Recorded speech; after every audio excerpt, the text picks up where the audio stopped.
My cousin Kevin served in the National Marine Safety Unit for over 15 years. He's not the kind of person who lies or exaggerates. He's one of the most honest, grounded people I know, doesn't believe in superstition, hates horror stories, and prefers logic, routine, and boats. He shared this story with me during the fall of 2023. I asked him to repeat it multiple times because it was so disturbing. Every time the details were identical. It happened in 2018 when he was assigned to a remote marine signal tower located off the coast of Nova Scotia. The place was called Dead Man's Spire, and it was as isolated as it sounds. No cell signal, no power lines, no running water, only reachable by small cargo boat or seaplane.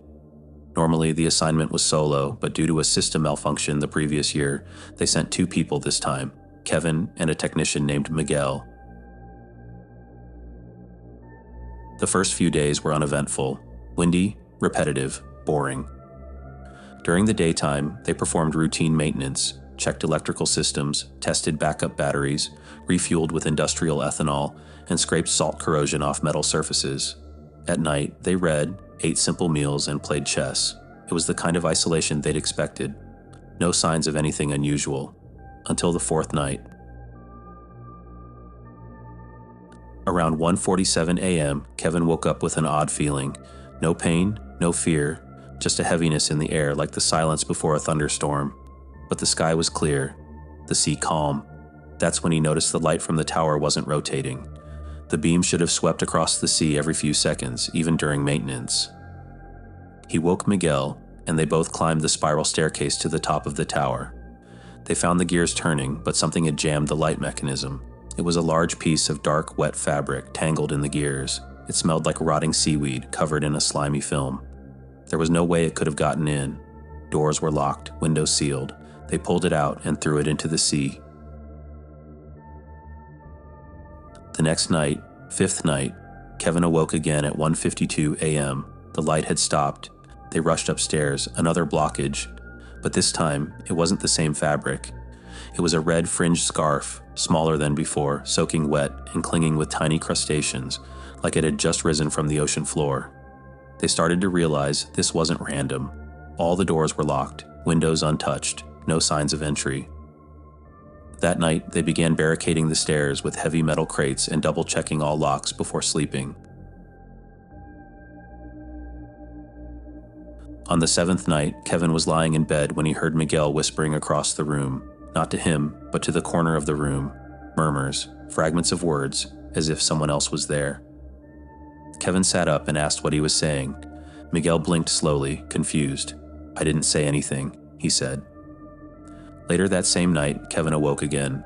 Miguel was sitting by the window, staring out at the dark shoreline. He said he had seen someone standing on the rocks below the night before, a human shape barely within the reach of the light beam, watching them, then gone. After that, Miguel began to unravel. He barely slept, spoke less. He just stared out the window for hours. When Kevin asked what was wrong, Miguel mumbled about voices in the walls and sounds from the staircase. On the 10th night, they both heard footsteps, clear, slow, deliberate, coming from above. Kevin turned and saw Miguel standing frozen at the base of the stairs. "Did you go up there?" he asked. Miguel shook his head. "No." Neither of them had moved. The steps stopped, then silence. That night, they shoved an old wooden wardrobe in front of their bedroom door and slept with large kitchen knives under their pillows. On the 12th night, they were woken once again by the failure of the light, but this time, the lamp room door was wide open, not cracked, not broken, wide open, as if kicked in. The wind howled, and inside, the industrial light bulb wasn't just off. It had been unscrewed and placed upright in the middle of the room. That bulb was massive. You couldn't just twist it out barehanded. Kevin froze in place. Miguel whispered, "They did this." Kevin felt a chill touch his back. He turned. Nothing there. Miguel was pale and pointing to the wall. "There's a hand," he said. "It's coming out of the bricks." They ran downstairs, locked themselves in the room.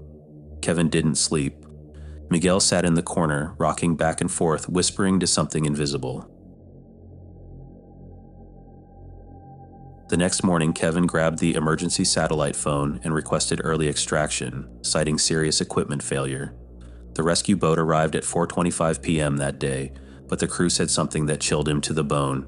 They told him they had received a distress call at 2:12 a.m. from Kevin's tower.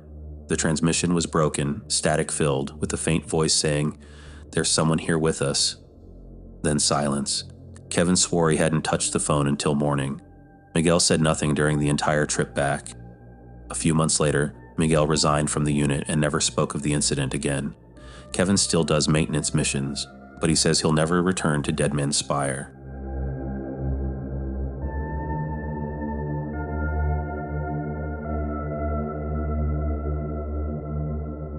My name is Michael Travers. This is a story I've heard many times from my old friend, Ronan Blake, something that happened to him back in the fall of 2009. A few weeks ago, I asked him to write it all down in detail, and he gave me permission to share it online, because honestly, I've always felt this story was too disturbing to keep to myself. Ronan isn't the kind of man who invents things.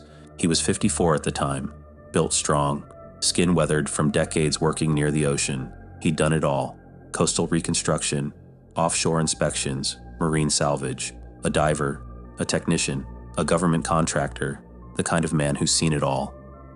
So when he told me this story, I believed every word.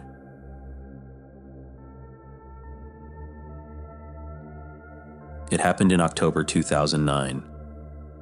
Ronan had been hired by a small coastal township in Rylestone Cove, Northern Oregon.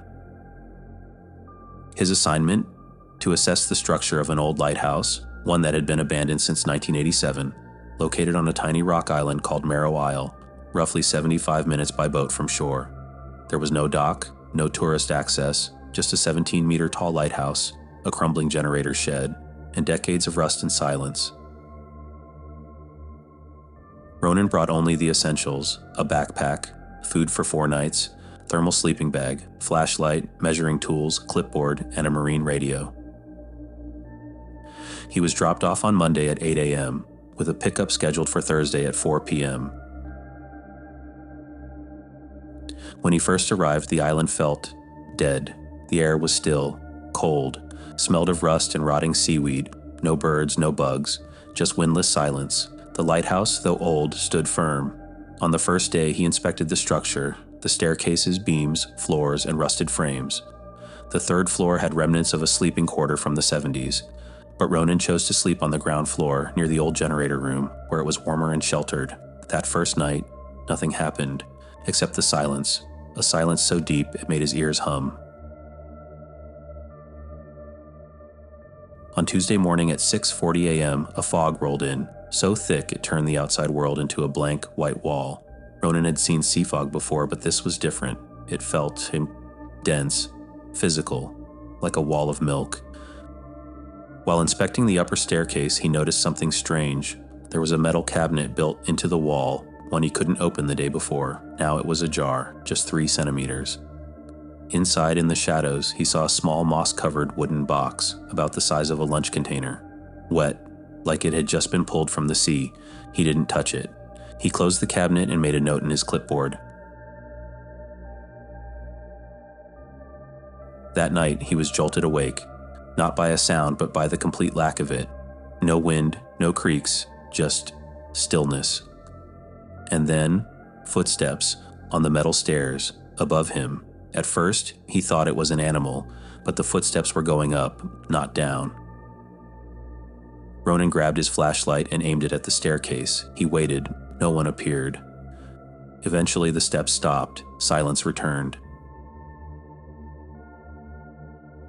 On Wednesday, he searched the entire lighthouse, every room, every floor, even the roof. No sign of wildlife. But the box, the same mossy box, was no longer in the cabinet. Now it was halfway up the stairs, still damp. He stared at it for minutes, then finally picked it up. It was heavier than expected, the wood swollen with water. The lid was nailed shut. He didn't try to open it. He left it at the base of the stairs. Then came the real shock. Footprints, barefoot, human, wet, leading from the north side of the building, all the way to the cliff's edge. And then they stopped. No return prints, just 11 steps into nothing. That night, His last was the worst. At 1:37 a.m., a loud slam echoed from above. The lantern room door had shut violently, shaking dust loose from the ceiling.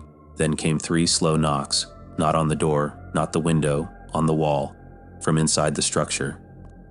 As if someone was standing inches beyond the bricks, knocking with their knuckles, Ronan didn't move, didn't breathe. He waited until the knocking stopped. At dawn, the box was gone. The cabinet was wide open. That was it. Ronan radioed in a medical emergency and requested immediate evac. They said they'd try to reach him in 3 hours. He packed and waited at the landing rock, but the fog never lifted. He waited 7 hours. The cold set in, 4 degrees Celsius. The sky dimmed. Still no boat. Then around 6 p.m., he heard it. Footsteps on gravel just behind the lighthouse. He turned around. Nothing. Or maybe he just couldn't see it. At 6:45 p.m., he finally heard the boat horn. They pulled him out just after dark. On the boat, the crew asked why he looked like he'd seen a ghost. All Ronan said was, "That place is unsafe." He filed a short report a few days later, said the lighthouse was structurally compromised and should be sealed permanently. He never mentioned the box, or the footsteps, or the knocking.